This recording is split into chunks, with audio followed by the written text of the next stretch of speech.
જય શ્રી રામ। આજે આપણે જાણીશું અયોધ્યાના ઇતિહાસ વિશે।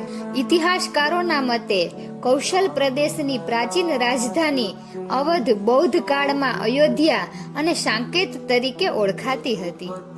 અયોધ્યા મૂળ મંદિરોનું શહેર હતું। જોકે હિન્દુ, બૌદ્ધ અને જૈન ધર્મ સાથે સંકળાયેલા મંદિરોના અવશેષો આજે પણ જોઈ શકાય છે। જૈન ધર્મ અનુસાર અહીં આદિનાથ સહિત 5 તીર્થકરોનો જન્મ થયો હતો। બૌદ્ધ ધર્મ અનુસાર ભગવાન બુદ્ધ એ અહીં કેટલાક મહિનાઓ માટે રોકાણ કર્યું હતું। ભગવાન રામના પૂર્વજ વૈવસ્વતના પુત્ર વૈવસ્વત મનુએ અયોધ્યા વસાવ્યું હતું। ત્યારથી મહાભારત કાળ સુધી સૂર્યવંશી રાજાઓનું શહેર પર શાસન કરતું હતું। અહીં જ ભગવાન શ્રી રામનો જન્મ દશરથના મહેલમાં થયો હતો। મહર્ષિ વાલ્મીકીએ પણ રામાયણમાં અયોધ્યાની સુંદરતા અને મહત્વતાની તુલના ઇન્દ્રલોક સાથે કરી છે। ધન, ધાન્ય અને રત્નોથી ભરેલી અયોધ્યાની અતુલનીયતા અને ગગનચુંબી ઇમારતો અયોધ્યામાં હોવાનું વર્ણન પણ વાલ્મીકી રામાયણમાં છે। એવું કહેવામાં આવે છે કે ભગવાન શ્રી રામની જળ સમાધિ પછી અયોધ્યા થોડા સમય માટે નિર્જન બની ગયું હતું, પરંતુ તેમના જન્મસ્થળ પર બાંધવામાં આવેલ મહેલ તેવો ને તેવો રહ્યો હતો। ભગવાન શ્રી રામના પુત્ર કુશે ફરી એક વખત રાજધાની અયોધ્યાનું નિર્માણ કર્યું। આ નિર્માણ પછી તેનું અસ્તિત્વ છેલ્લા રાજા મહારાજા બૃહદબલ સુધી સૂર્યવંશની આગામી 44 પેઢી સુધી ચાલતું રહ્યું। મહાભારત યુદ્ધમાં અભિમન્યુના હાથે કૌશલરાજ બૃહદબલનું અવસાન થયું। મહાભારતના યુદ્ધ પછી અયોધ્યા નિર્જન બન્યું। પછી પણ શ્રી રામના જન્મસ્થળનું અસ્તિત્વ ભૂંસાયું નહીં। આ પછી પણ તેનો ઉલ્લેખ છે કે ઈસવીસન પૂર્વે આશરે 100 વર્ષ પહેલા ઉજ્જૈનનો ચક્રવર્તી સમ્રાટ વિક્રમાદિત્ય એક દિવસ શિકાર કરતા કરતા અયોધ્યા પહોંચ્યો। થાકને લીધે તેમણે અયોધ્યામાં સરયુ નદીના કાંઠે કેરીના ઝાડ નીચે પોતાની સેના સાથે આરામ કરવાનું નક્કી કર્યું। તે સમયે ત્યાં ગાઢ જંગલ હતું। અહીં પણ કોઈ વસ્તી ન હતી। મહારાજા વિક્રમાદિત્યે આ ભૂમિમાં કેટલાક ચમત્કારો જોયા। પછી તેમણે શોધ શરૂ કરી અને નજીકના યોગીઓ અને સંતોની કૃપાથી તેમને ખબર પડી કે આ શ્રી રામની અવધ ભૂમિ છે। તે સંતોની સૂચનાથી સમ્રાટે અહીં એક ભવ્ય મંદિર તેમજ કુવાઓ, ટાંકી, મહેલો વગેરે બનાવ્યા। કહેવાય છે કે તેમણે શ્રી રામ જન્મભૂમિ ખાતે કાળા રંગના પથ્થરના 84 સ્તંભો પર એક વિશાળ મંદિર બનાવ્યું હતું। પાછળથી વિક્રમાદિત્યના રાજાઓએ સમય પર આ મંદિરની સંભાળ લીધી। તેમાંથી એક શુંગ વંશના પ્રથમ શાસક પુષ્યમિત્ર શુંગે પણ મંદિરનો જીર્ણોદ્ધાર કરાવ્યો। પુષ્યમિત્રનો એક શિલાલેખ અયોધ્યા પાસેથી મેળવવામાં આવ્યો હતો, જેમાં તેમને ભગવાન શ્રી રામના સેનાપતિ કહેવામાં આવ્યા છે અને તેમના દ્વારા કરવામાં આવેલા 2 અશ્વમેઘ યજ્ઞોનું વર્ણન છે।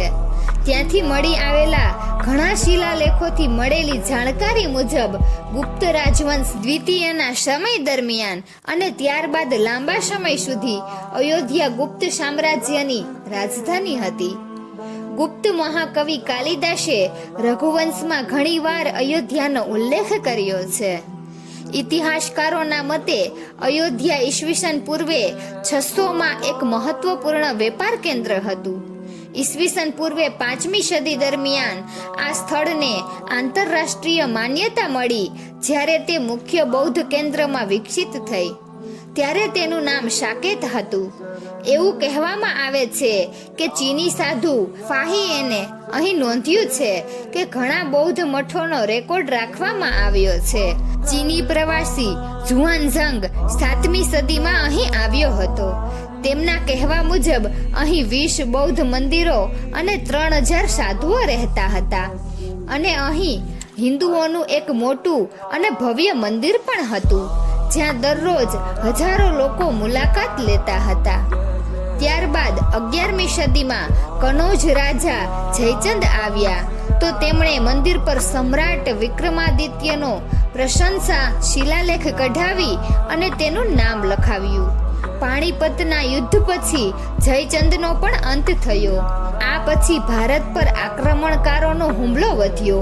આક્રમણકારોએ કાશી, મથુરા તેમજ અયોધ્યાની લૂંટ ચલાવી હતી અને પૂજારીઓને મારીને મૂર્તિઓ તોડવાની પ્રક્રિયા ચાલુ રાખી હતી. પરંતુ 14મી સદી સુધી તેઓ અયોધ્યામાં રામ મંદિર તોડી શક્યા ન હતા. વિવિધ આક્રમણ પછી પણ શ્રી રામના જન્મસ્થળ પર બાંધવામાં આવેલું ભવ્ય મંદિર 14મી સદી સુધી બધી મુશ્કેલીઓથી બચી ગયું. એવું કહેવામાં આવે છે કે સિકંદર લોદીના શાસન દરમિયાન મંદિર અહીં હાજર હતું. 14મી સદીમાં મોગલોએ ભારત પર કબજો કરી લીધો અને તે પછી જ રામ જન્મભૂમિ અને અયોધ્યાને નષ્ટ કરવા માટે ઘણા અભિયાનો ચલાવવામાં આવ્યા. છેવટે 1527-28માં આ ભવ્ય મંદિરને તોડી નાખવામાં આવ્યું અને તેની જગ્યાએ બાબરી મસ્જિદ બનાવવામાં આવી. એવું કહેવામાં આવે છે કે મોગલ સામ્રાજ્યના સ્થાપક એવા બાબરના એક સેનાપતિએ બિહાર અભિયાન દરમિયાન અયોધ્યામાં શ્રી રામના જન્મસ્થળમાં પ્રાચીન અને ભવ્ય મંદિરને તોડી નાખ્યું હતું અને તેની જગ્યાએ એક મસ્જિદ બનાવી હતી જે 1992 સુધી અસ્તિત્વમાં હતી. બાબરનામા અનુસાર 1528માં અયોધ્યાના રોકાણ દરમિયાન બાબરે મસ્જિદના નિર્માણનો આદેશ આપ્યો. અયોધ્યામાં બનેલી મસ્જિદમાં લખાયેલા 2 સંદેશાઓમાં તેનો સંકેત પણ મળે છે. તેમાં આ વિશેષ નોંધનીય છે. આનો સાર એ છે કે જેમના ન્યાયની ચર્ચા જન્નત સુધી થાય છે એવા મહાન શાસક બાબરના કહેવાથી દયાળુ મીર બાકીએ ફરિસ્તાની આ જગ્યાને પૂર્ણ સ્વરૂપ આપ્યું. રાષ્ટ્રીય સ્વયંસેવક સંઘ અને ભારતીય જનતા પાર્ટીની આગેવાની હેઠળ આ સ્થાનને મુક્ત કરવા અને ત્યાં નવું મંદિર નિર્માણ કરવા લાંબુ આંદોલન ચલાવવામાં આવ્યું હતું. બાબરી મસ્જિદનું વિવાદિત માળખું 6 ડિસેમ્બર 1992ના રોજ તોડી પાડવામાં આવ્યું હતું અને ત્યાં શ્રી રામનું અસ્થાયી મંદિર બનાવવામાં આવ્યું હતું. અત્યંત લાંબા અને સંઘર્ષપૂર્ણ આંદોલન અને લડાઈ બાદ માનનીય સુપ્રીમ ન્યાયાલયના આદેશ બાદ 5 ઓગસ્ટ 2020ના રોજ માનનીય વડાપ્રધાન શ્રી નરેન્દ્ર મોદીના હસ્તે અયોધ્યા મંદિરનું ભૂમિપૂજન કરવામાં આવ્યું અને હવે મંદિર નિર્માણ કાર્ય પૂરું થઈ ગયું છે અને 22 જાન્યુઆરી 2024ના રોજ રામલલ્લાની પ્રાણ પ્રતિષ્ઠા કરવામાં આવશે, જેનો બધા ભારતીયો તેમજ સમગ્ર વિશ્વમાં રહેતા હિન્દુઓને ગર્વ છે. મિત્રો, તો તમારું શું કહેવું છે આ વિષય પર? જરૂરથી કમેન્ટ કરજો અને આ વિડીયોને લાઈક અને શેર કરજો અને અમારી ચેનલને સબસ્ક્રાઇબ કરજો. વિડીયો અંત સુધી જોવા બદલ ખૂબ ખૂબ આભાર. જય શ્રી રામ.